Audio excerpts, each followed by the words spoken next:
আজ আমি আপনাদের জন্য একটা লীলা আস্বাদনের ব্রতী হয়ে যাব। সেটি হলো আজকের যে রথযাত্রা, যেটা ৩০ লক্ষ লোকের সমাগমে একটা আন্তর্জাতিক পরিমণ্ডলে রথযাত্রা আজকে বিশ্ব বিস্তৃত হয়েছে। এই রথযাত্রা এমন ছিল না, এটা মহাপ্রভুর অবদান। আমরা বাঙালিরা অন্তত ৩টে জায়গায় মহাপ্রভুর কাছে বড় ঋণী। এক নবদ্বীপ ধাম, এক শ্রী বৃন্দাবন ধাম, আর এক লীলাচল ধাম। যদি মহাপ্রভু এই ৩ জায়গায় না যেতেন, নবদ্বীপে আবির্ভূত না হতেন, শ্রী বৃন্দাবনের মহিমা ভক্তিশাস্ত্র রূপ সনাতনের দ্বারা প্রকাশ না করতেন, আজকের বৃন্দাবনের সন্ধান আমরা কেহ পেতাম না। আমরা কাশী পর্যন্ত যেতে পারতাম, আমরা গয়া কাশী পর্যন্ত চিনতাম। বৃন্দাবন বন অরণ্য হয়ে লুপ্ত হয়ে গেছিল রূপ সনাতনের দ্বারা। মহাপ্রভু নিজে গিয়ে রাধাকুণ্ড শ্যামকুণ্ড প্রকাশ করেছিলেন। কে জানতো রাধাকুণ্ডকে, কে জানতো শ্যামকুণ্ডকে, যদি মহাপ্রভু নিজে ব্রজে না যেতেন? এই জন্য মহাপ্রভুর কাছে আমরা চিরঋণী। আজকে যে রথযাত্রার আন্তর্জাতিক মহা উৎসবে রূপান্তরিত হয়েছে, এটা চৈতন্য দেবের অবদান, এটা মহাপ্রভুর অবদান। তো সেই মহাপ্রভুর একটি লীলা অতি রাত করে পৌঁছেছি অপরাধীর ন্যায়। আপনাদের হৃদয়ে বড় অপরাধী হয়ে পৌঁছেছি। এই জন্য সংক্ষিপ্ত ভাবে একটু আমরা গৌর লীলা জগন্নাথের একটু দুই একটি লীলা স্পর্শ করে আমরা আপনাদের অত্যাচার থেকে, কষ্ট থেকে নিষ্কৃতি দেব। মহাপ্রভু লীলা না বললে লীলাচল ক্ষেত্রে জগন্নাথ তত্ত্ব কিছুটা অপূর্ণ থেকে যায়। জগন্নাথের এই মহিমা আপনাদের কি বলবো। মহাপ্রভু কখনো জগন্নাথকে দেখেননি। সকালে উনি সিংহ দুয়ারে এসে দাঁড়াতেন গরুর স্তম্ভের মধ্যে, জানেন উনি কি দেখতেন জানেন? উনি নিজে রাধা ভাবে উনি জগন্নাথকেই তার মাথুর বিরহে শ্যাম সুন্দর রূপে দেখতেন। রাধারানী গোবিন্দকে হারিয়েছে। গোবিন্দ ব্রজ থেকে মথুরায় গমন করেছেন, গিয়েছেন দ্বারকায়। এই রাধারানীর যে মাথুর বিরহ, যা বর্ণনা করবার ভাষা নাই। যেদিন থেকে গোবিন্দ আর বৃন্দাবন থেকে মথুরায় গমন করলেন, সেই দিন থেকে কি ঘটলো জানেন? সেই দিন থেকে বৃন্দাবনের মধুর বাতাস যেন থেমে গেল। সেদিন সূর্য উঠেছিল, সূর্যের কিরণ পেয়েও সরোবরে পদ্মগুলো পাপড়ি মেলেনি শোকে। একথা কি ভাষা দিয়ে বলা যায়? পদ্মগুলো সূর্যের কিরণ পেয়েও সেদিন পাপড়ি মেলেনি। ভ্রমরগুলো ফুলের বক্ষে এসে তারা রাগ রাগিনী ভুলে গিয়েছিল, গাইতে ভুলে গিয়েছিল। বৃন্দাবনের সুখসারী আর গেয়ে ওঠেনি, সুখসারীর দ্বন্দ্ব আর তাদের গাওয়া হয়নি। আর সেদিন থেকে গাভীগুলো মুখে আর তৃণ নেয়নি। মথুরার দিকে তাকিয়ে হাম্বা হাম্বা রবে, ওদের ওদের চোখ দিয়ে শুধু অশ্রু ঝরেছিল। বৃক্ষগুলি যে সেই নিচু হয়েছিল, আর মাথা উঁচু করেনি। এ বলবার বর্ণনার ভাষা নেই। আর গোপীরা ঘরে ফিরেও যায়নি। জঙ্গলের মধ্যে ব্রজের ধুলাই পড়ে তারা চোখের জলে শ্যাম সুন্দরকে বারবার স্মরণ করছিল। তুমি আশা দিয়ে গেছো পশু আসবে, আগামীকাল আসবে। ওই পথের দিকে তাকিয়েই তারা চোখের জলে বিরহে ভুগছিল। এই যে রাধা বিরহ, এই যে গোপী বিরহ, এই বিরহ ভাবে ভাবাবিত হয়ে মহাপ্রভু রাধা ভাবে দেখতেন শ্যামসুন্দরকে। দেখতে দেখতে কি হতো জানেন? আমরাও তো দেখি জগন্নাথকে। গরুর স্তম্ভে মহাপ্রভু হাতটা রেখে জগন্নাথ দেখতেন। আপনারা যদি কেউ যান পুরীতে, দেখবেন মহাপ্রভু সেই পাথরের গায়ে নিজের হস্তটা রেখে জগন্নাথ দেখতে দেখতে এত প্রেমে বিগলিত হয়ে যেতেন যে ওনার হাতের পরশে পাথর গলে গিয়ে হাতের ছাপটা ওখানে এখনো লেগে আছে। পাথর গলে গেল। মহাপ্রভু যেখানে দাঁড়াতেন সে জায়গায় চরণ চিহ্ন দিয়ে চোখের জলে ওখানে একটা নালা তৈরি হয়ে গেছিল, একটা চোখের জলের খাল তৈরি হয়। একে কাউকে বোঝাবার কথা, কারো বিশ্বাসে আসার কথা। কারো চোখের জলে নালা তৈরি হয়, খাল তৈরি হয়।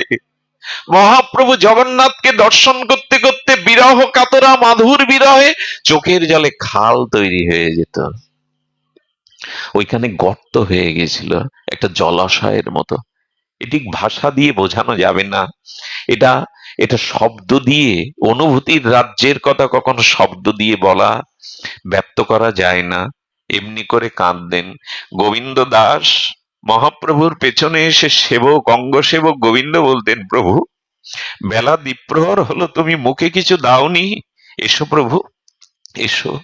উনি হাত ইশারা করে বললেন, গোবিন্দ আর একবার দেখতে দাও, আর একটু দেখতে দাও জগন্নাথকে। জগন্নাথকে দেখে যে আমার নয়ন মনে তৃষ্ণা, শ্যামসুন্দরকে দেখে আমার নয়ন মনে তৃষ্ণা মেটে না। কোটি জন্ম ধরেও যদি দেখি তবে এ তৃষ্ণা মিটবে না। এই জন্য রাধারানী, গোপীরা গোবিন্দকে দর্শন করে কি বলেছিল জানেন? কোটি আঁখি দিল না বিধি, দিল মাত্র দুই, তার মধ্যে নিমেষ দিল কি দেখিব মুই। তোমার এই অরিন্দম সুন্দর রূপ দেখতে দুটো চোখ দিল কেন বিধাতা? বিধাতা তুমি রসিক নও, তুমি রস সৃজন জানো না। এমন রূপ দেখতে কেউ দুটো আঁখি দেয়, যদি কোটি আঁখি দিতে তবে এই রূপ দর্শন করে হয়তো পিপাসা মিটত। আচ্ছা, আমরাও তো মন্দিরে যাই, আমরাও তো শ্রীধাম বৃন্দাবনে যাই, নবদ্বীপে মহাপ্রভুকে দেখি, ধামেশ্বরকে দেখি, জগন্নাথকে দেখি, কই আমাদেরও তো এরম ভাবনা আসে না? কেন কোটি আঁখি দিলে না? কেন দুটো আঁখি দিলে? আর যদি আঁখি দুটো দিলে তবে তার মধ্যে পলক কেন দিলে? পলক পড়লেই তো মনে হয় তোমাকে একযোগ হারিয়ে ফেললাম। একথা কেউ বলেছে কোনোদিন যে চোখের পলকটা ওদের সহ্য? বলে তার মধ্যে নিমেষ দিল কি দেখিব মই। চোখের পলক বুদ্ধিপূর্বক ফেলা লাগে না, আপনি থেকেই চোখের পলক পড়ে। বললেন যদি দুটো আঁখি দিলে তার মধ্যে পলক কেন দিলে? চোখের পলক পড়লেই যে মনে হয় তোমাকে একযোগ হারিয়ে ফেললাম। এই অনুভূতির, প্রেমের উৎকণ্ঠা, বিরহ ব্যাকুলতার চোখে মহাপ্রভু জগন্নাথকে দেখছেন। আর দেখে কি বলছেন জানেন? কারো ভিতরে যখন শুদ্ধ ভক্তি আসে না, একটু লক্ষ্য করুন, ভক্তির 8টা লক্ষণ আছে, বিকার আছে। দুধটা যেমন দই হয়ে যায় বিকার হয়ে অম্লযোগে, তেমন ভক্তি কারো ভেতরে আসলে তার অষ্টসাত্ত্বিক বিকার দেখা যায়।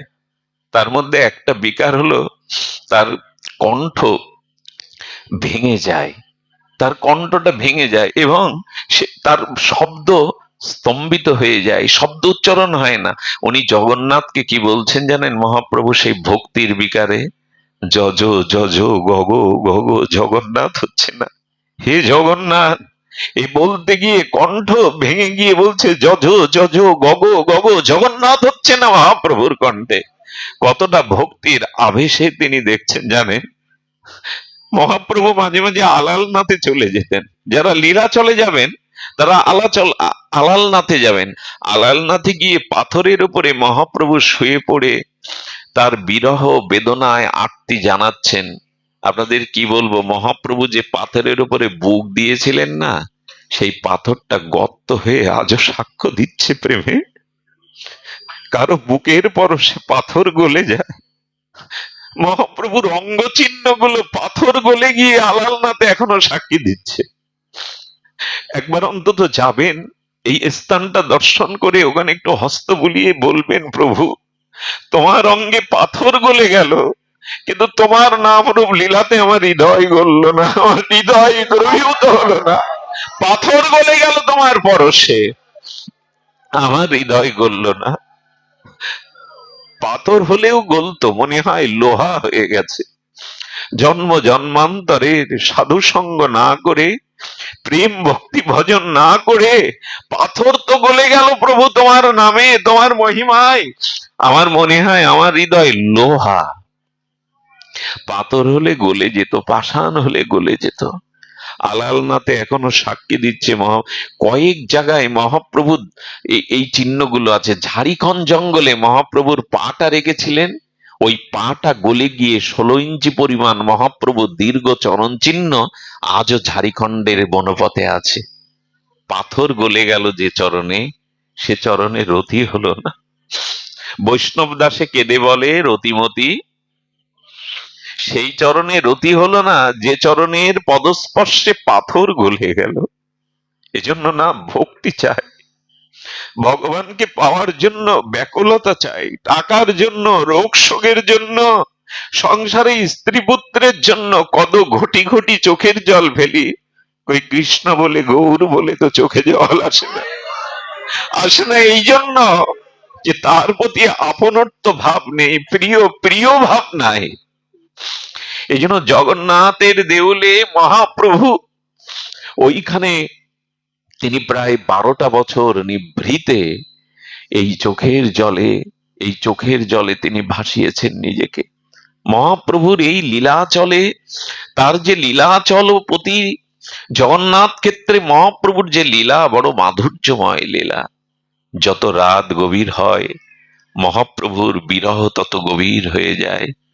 তিনি রায় রামানন্দ স্বরূপ দামোদরের মুখে গীত গোবিন্দ করণামৃত শুনে জীবন ধারণ করেন, হাহাকার করে ওঠেন। আর রামানন্দকে বলছেন, রামানন্দ, প্রাণবধূর মুখখানা না দেখলে যে আমি আর প্রাণ ধারণ করতে পারছি না, দেখাও না, প্রাণবধূকে একবার দেখাও। এ কথা আবেগতাড়িত কথা নয়, এ কথা কোনো সাহিত্য কথা নয়। মহাপ্রভু যত রাত গভীর হতো তার বিরহ, তার শোক তত গভীর হয়ে উঠত। কি বলতো জানেন? আমি বড় দরিদ্র, আমার কৃষ্ণ প্রেম নাই, আমার দেহ ইন্দ্র সব বৃথা হলো, আমার কিছু নাই স্বরূপ, নাহি মোর কৃষ্ণ প্রেমধন, দরিদ্র মোর জীবন, দেহান্দ্রিয় বৃথা হইল সব। আমরা বলতে পারবো তো আমার দেহ বৃথা হয়ে গেল, আমার ইন্দ্রগুলো ভজনে লাগলো না, আমার চোখ তার রূপ দেখলো না, আমার কর্ণ তার লীলা শ্রবণ করলো না, আমার অঙ্গ তাকে একদিনও স্পর্শ করলো না, আমার হস্ত তাকে সেবা করলো না, আমার পদ তার সেবায় সাধু সঙ্গে গেল না, আমার দেহেন্দ্র বৃথা হলো। আমি যে দরিদ্র, আমার যে প্রেম নেই।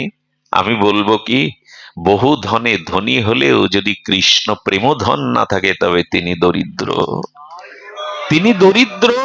কারণ এই জগতের কোন সম্পদ মৃত্যুর পরে তার সাথে দেওয়া যাবে না গো, কোনো কিছুই তার সাথে দেওয়া যাবে না। সেদিন এই প্রেম ভক্তিটাই তার সাথে যাবে। এই জন্য এটাই সম্পদ।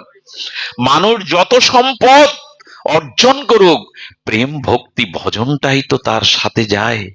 এটাই প্রকৃত সম্পদ। এটা অর্জনের দৃষ্টি দিতে হবে আমাদের। সংসার নিয়ে মাতামাতি করবার জন্য আসিনি আমরা।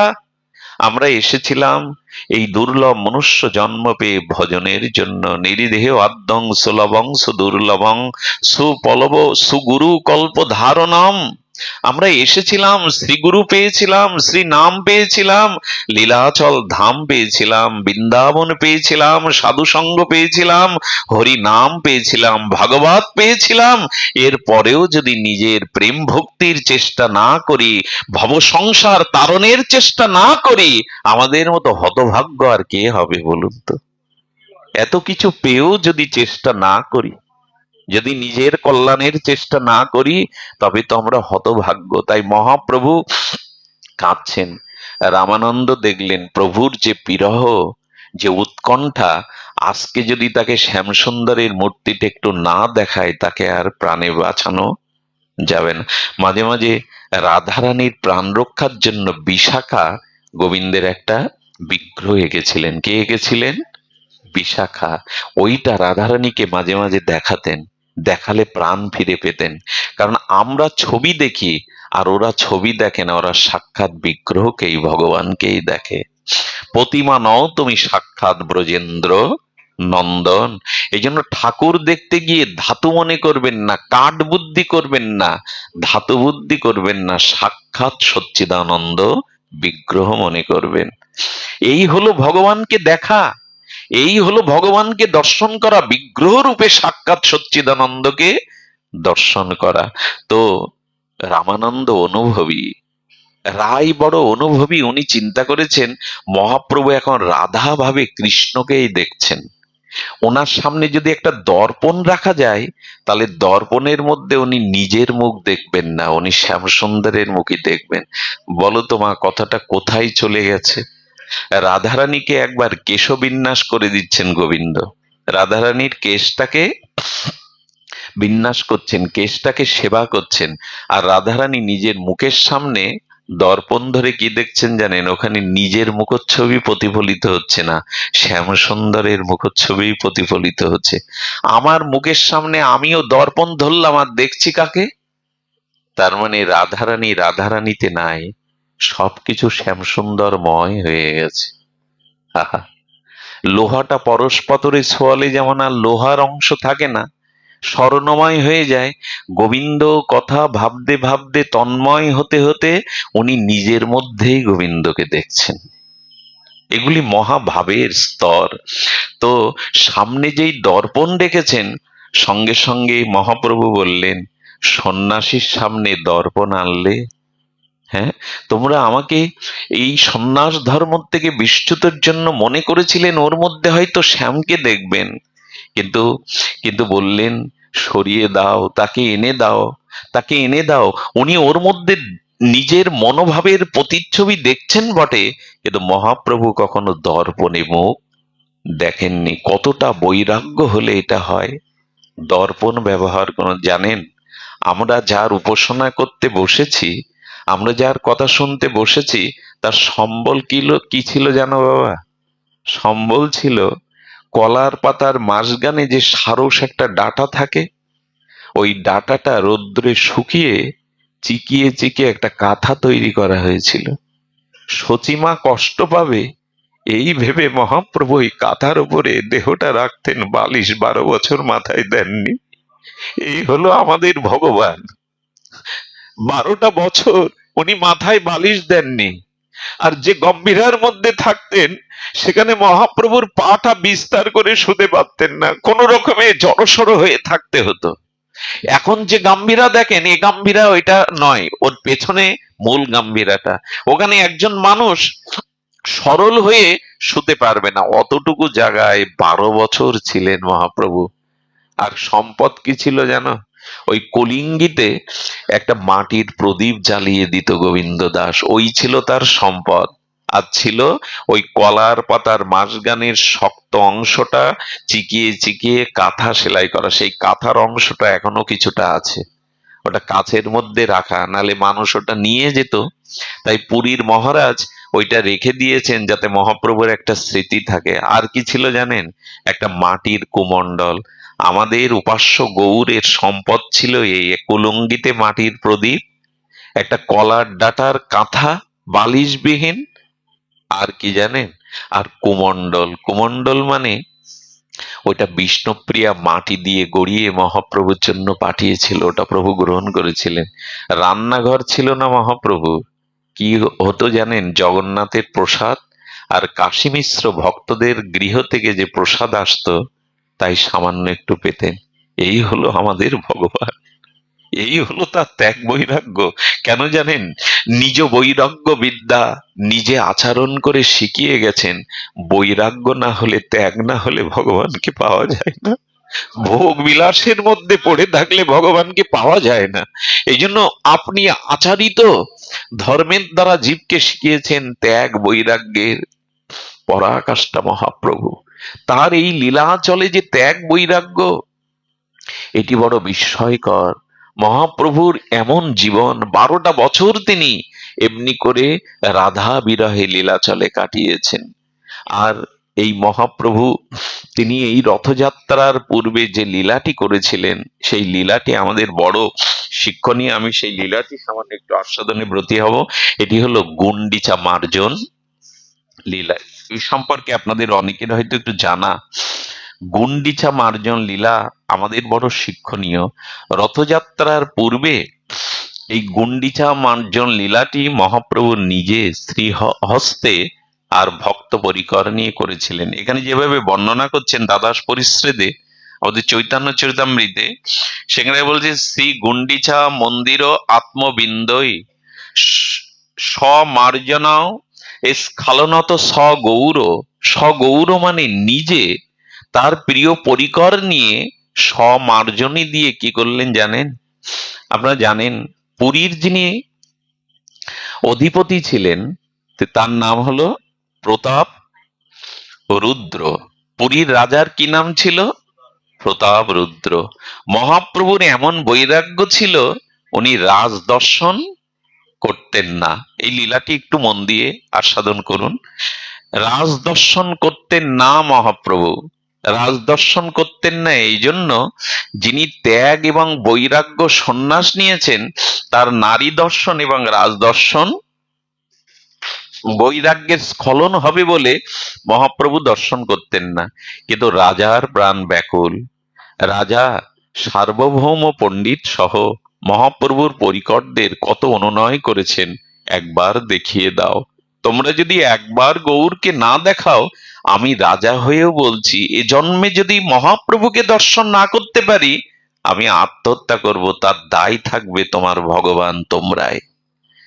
এই সিদ্ধান্ত সার্বভৌম নিত্যানন্দকে জানালো।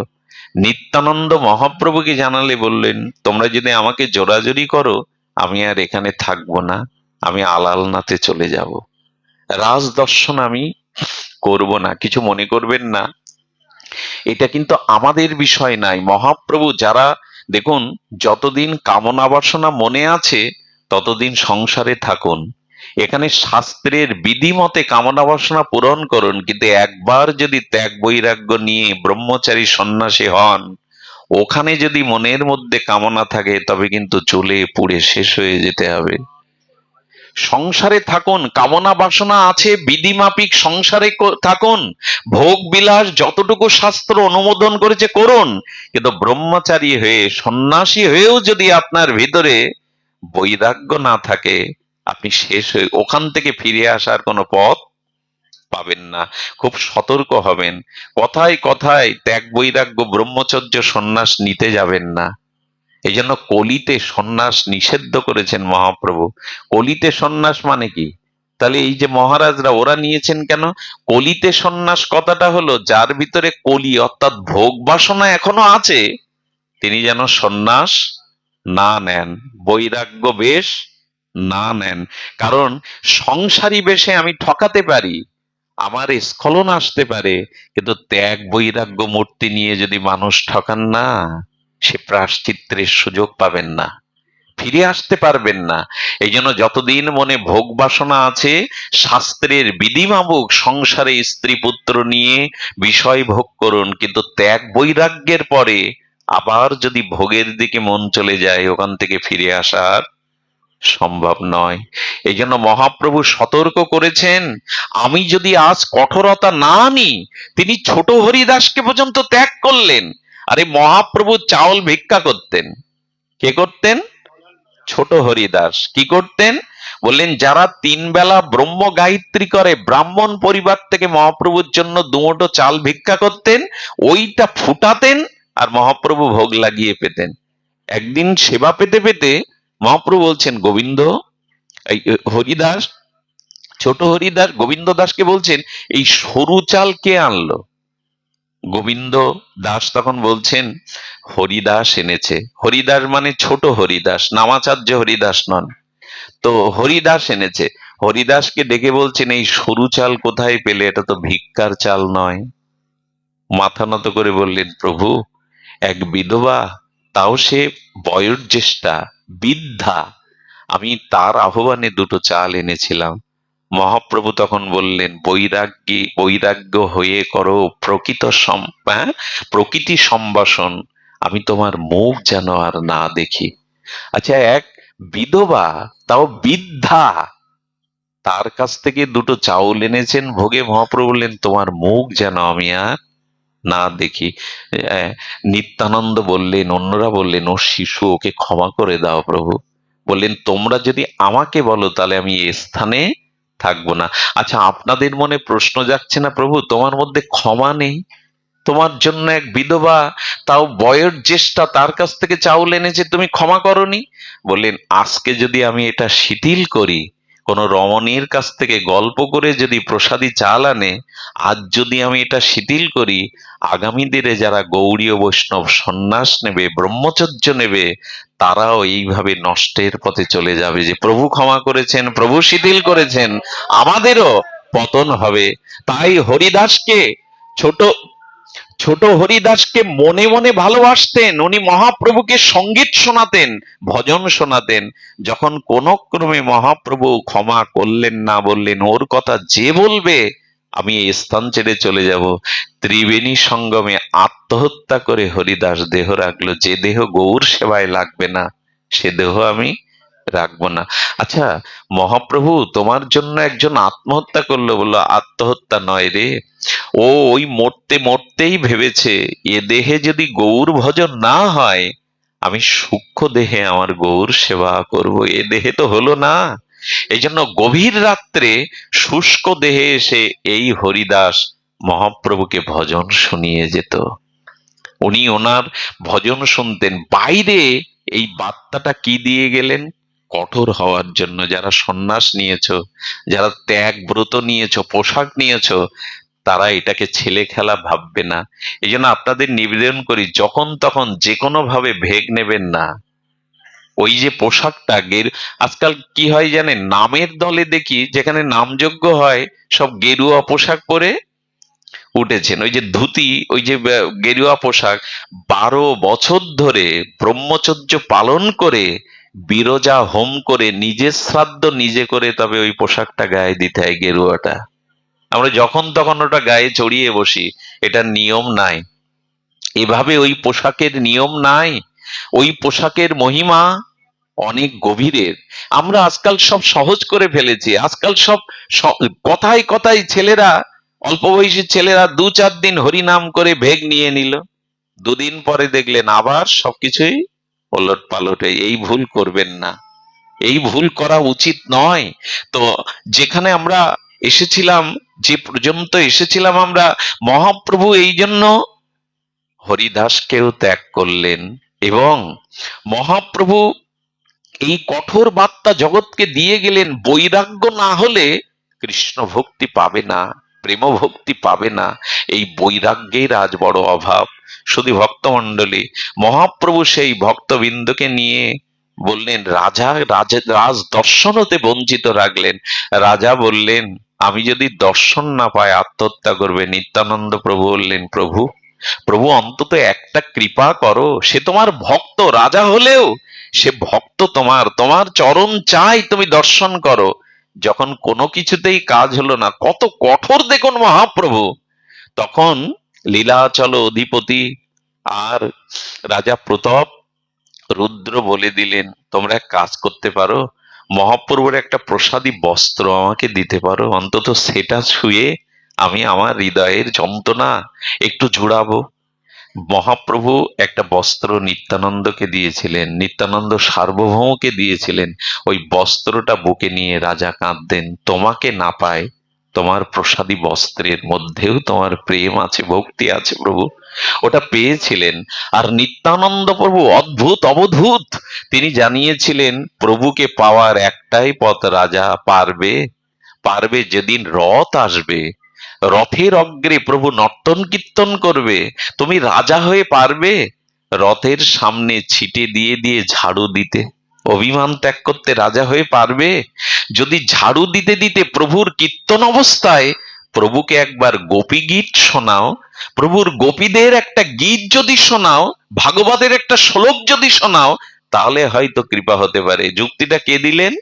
নিত্যানন্দ প্রভু। নিতাই যারে কৃপা করে সে গৌর পাবেই পাবে, নিতাই না দিলে পাবে কি করে? নিতাই চাঁদ বলে দিলেন, আজও আগামীকাল লীলাচলে রথযাত্রায় দেখবেন এখনো ওখানে যারা রাজ উপাধিতে আছেন তারা নিজে ঝাড়ু দেন। কতটা অভিমান শূন্য হলে তবে ভগবানকে পাওয়া যায়? রাজা হয়ে পথে ঝাড়ু দেন, চন্দনের জল ছিটা দেন, তবে রথ যায়। যখন মহাপ্রভু আসতেন রাজা ওই ঝাড়ুটা রেখে সেই বিখ্যাত শ্লোক মহাপ্রভুকে শোনালেন, তব কথামৃতম তপ্ত জীবনম কবিবিড়িতং কল্পসমহম শ্রবণ মঙ্গলং শ্রীমদাততম ভুবি গৃহান্তি যে ভুরিদা জনা। যেই এই শ্লোক শোনালেন, মহাপ্রভু ভাবাবিষ্ট নিত্য কীর্তন করতে মূর্ছিত হয়ে পড়ে গিয়ে বললেন, কে গো, কে গো আমায় গোপী গীত শোনালে, কে গো আমার প্রাণবধূর কথা শোনালে, কেউ আমার প্রাণনাথের কথা শোনালে। এই বলতে বলতে মহাপ্রভু আপন ভেবে আর রাজাকে আলিঙ্গন দিয়ে দিলেন। যার মুখ দেখবে না, যাকে দেখা দেবে না, তার মুখে কৃষ্ণ কথা শুনে প্রভু তাকে বান্ধব বলে জড়িয়ে ধরলেন। ওগো কে তুমি, আমাকে কৃষ্ণ কথা শোনালে? একবার ভেবে দেখেছেন ভগবানও স্তুতি করছেন, তুমি ভুরি দা, তুমি শ্রেষ্ঠ দাতা। আমি কৃষ্ণকে ভুলেছিলাম, তুমি আমায় কৃষ্ণ কথা শোনালে। এই জন্য যারা নিজে আচরণশীল হয়ে জীবকে হরি কথা শ্রবণ করান, এরাই জগতের শ্রেষ্ঠ দাতা। এরাই জগতের শ্রেষ্ঠ দাতা, যারা হরি কথা দুয়ারে দুয়ারে প্রচার করেন। এই মহাপ্রভু কৃপা করেছিলেন, এমনি করে কৃপা পাওয়া যায়। আমরা জানলাম যে হরি কথা শুনলে হরি তার প্রতি কৃপা করে, হরি নাম করলে হরি তার প্রতি কৃপা করে।